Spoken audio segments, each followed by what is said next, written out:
Hi, I'm Faith Pinot from LA Times Studios in Washington, D.C. Here's some of today's top stories from the Los Angeles Times.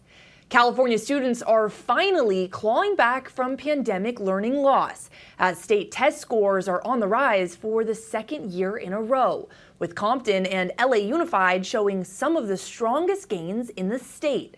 Howard Bloom and Jenny Gold report that nearly half of all students scored proficient or advanced in English, and about 37% in math, with both up nearly 2 points from just last year. Compton students now exceed the state average, while LA Unified hit record highs under the current testing system. Governor Gavin Newsom says the upward trend is proof that state investments are paying off. On Thursday, he signed a sweeping new education law that requires all schools to teach reading using phonics-based instruction, a strategy aimed at boosting literacy and closing achievement gaps. Newsom also took aim at President Trump, accusing the administration of cutting education funds, even as California doubles down on student support.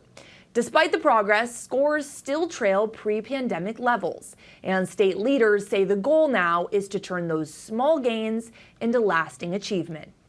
And thousands of federal employees are facing fresh uncertainty as the government shutdown enters its second week. According to Michael Wilner, President Trump suggested Tuesday that back pay for furloughed workers is not guaranteed, even though federal law guarantees compensation. Trump also signaled potential mass layoffs if the shutdown continues, calling the closure a, quote, unprecedented opportunity to cut agencies permanently. Legal experts say withholding pay or targeting workers is illegal, and some unions have already filed lawsuits challenging the administration's actions. Public policy scholars warn the move could have long-term effects, including discouraging future generations from federal service and undermining the government workforce. Meanwhile, negotiations between Republicans and Democrats remain unclear as the standoff drags on. And one Lakers fan is suing LeBron James over tickets that he bought for what he thought would be the superstar's final NBA game. According to Chuck Shilkin, Andrew Garcia filed a small claims suit Tuesday. He's seeking $865 plus some change, claiming fraud and deception after James teased his, quote, second decision on social media, leading many fans, including Garcia, to believe he meant retirement. Garcia says he bought 2 tickets for the Lakers-Cavs game next March within minutes of the post, expecting to see the 40-year-old play his last game against the very team that drafted him. Instead, the big second decision turned out to be a Hennessy ad and had absolutely nothing to do with leaving the game behind. Garcia says he wouldn't have bought the tickets months in advance if not for the retirement tease, and hopes the courts will refund him. Despite the mix-up, he says he'd still gladly pay to see James's actual retirement tour, adding that experience is priceless. And President Trump says Israel and Hamas have agreed to the first phase of his U.S.-backed peace plan Wednesday, a step he's calling a, quote, historic breakthrough. Michael Wilner reports the deal includes a pause in fighting, the release of all 20 living Israeli hostages, and an initial withdrawal of Israeli troops from Gaza.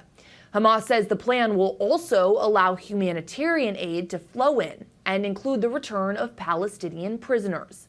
Trump announced the deal on social media Wednesday night, saying it's the first sign of lasting peace in the region, after past negotiations have repeatedly fallen apart.